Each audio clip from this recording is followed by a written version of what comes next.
Hello everyone, 大家好。皆さんこんにちは、ひときです。これちょっと邪魔。ただのサラリーマンになっちゃった。これでいいか。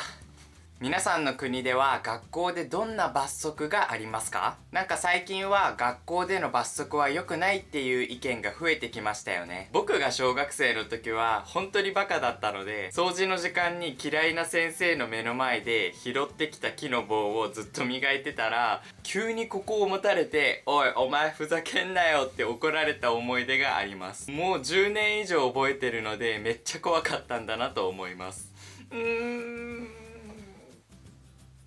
でも僕は知ってますよ。みんなも小さい時、学校で罰則受けたことあるでしょ？逆に一回も罰則受けたことない人は、もう小学生からやり直してください。ということで今日は僕が小中学校で受けた罰則、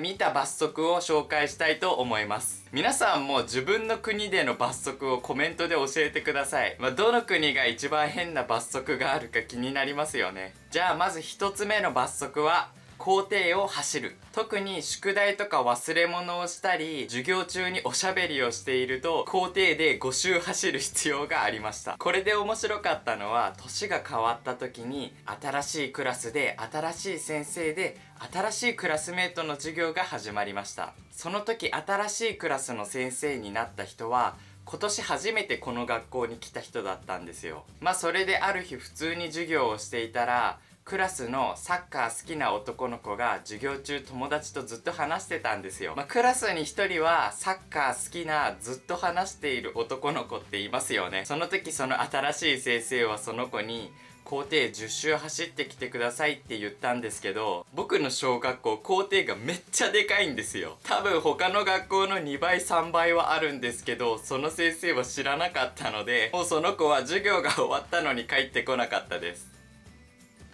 さよなら。この罰則は10年前にはあったんですけど、今はないと思います。2つ目の罰則は、廊下で正座。これは特に授業中、おしゃべりをしていたり、お菓子を食べていたり、携帯を触っていたりした時の罰則です。これは僕も受けたことがあります。理由は覚えてないんですけど、僕と友達2人でしたので、多分おしゃべりをしていたか、漫画を読んでいたかだと思います。これ廊下で正座しないといけないんですけど、実はみんなあまりやってないんですよ。先生はずっと僕たちを見ることはできないので、授業中の先生の声が聞こえている時はみんな休んで、先生が、じゃあみんなこの問題やっておいてって言った時は、廊下に戻ってくるかもしれないので、僕たちは急に正座を始めます。先生が見に来た時は、ちょっと眉毛を寄せて辛い顔をして足を触るんですよ。そうすると頑張っているように見えるのでおすすめです。もう僕は罰則のプロなんで任せてください。ただ一つ辛い時があって、それは冬の時の正座です。もう床はすごく冷たいし、めっちゃ寒いし、肌はカサカサになります。カサカサ、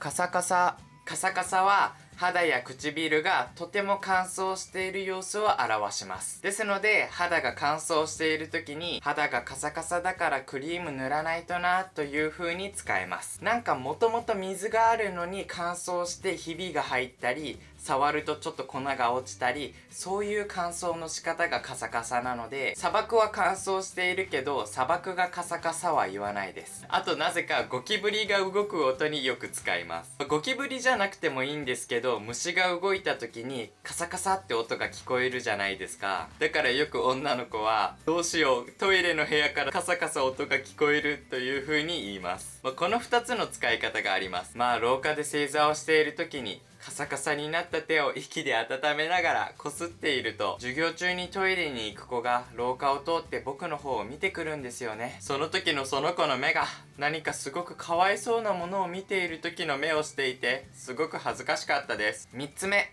居残り勉強。特に宿題を忘れたら、その宿題が終わるまで家に帰れないという罰則があります。小学生の時ってひらがなとかを練習するので、すごく簡単な、例えばひらがなの「い」を10回書くっていう練習があったんですよ。でも先生に反抗したい子供はそんな宿題もやらないので、もう毎日居残り勉強するんですけど、でも先生も絶対ムカつくと思うんですよ。そういう子はすごくゆっくり「い」を書くんですよ。左を書いて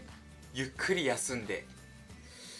その後右の半分まで書いてまたゆっくり休んで、でちょっとして全部書いて、であと9個あります。そんなことされたらさ、おいってやりたくなりますよね。それでも先生はしっかり面倒を見てるので、罰則というか優しいなと思います。僕が話した罰則はだいたい10年前ぐらいなんですけど、今は居残り勉強ぐらいしかないかもしれないです。でも逆に30年前とかは殴るとか蹴るとか、なんかバケツに水を入れてずっと立ってるとか、黒板に書く時に使うチョークとかを投げてきたりしたので、それはすごく良くないと思うんですけど、僕の場合はやっぱり怒られたら結構治ってたこともあると思うので、優しい罰則だったら必要なのかなとは思います。ぜひ皆さんの国の罰則を今のでも昔のでもいいのでコメント欄で教えてください。皆さんありがとうございました。学校の先生、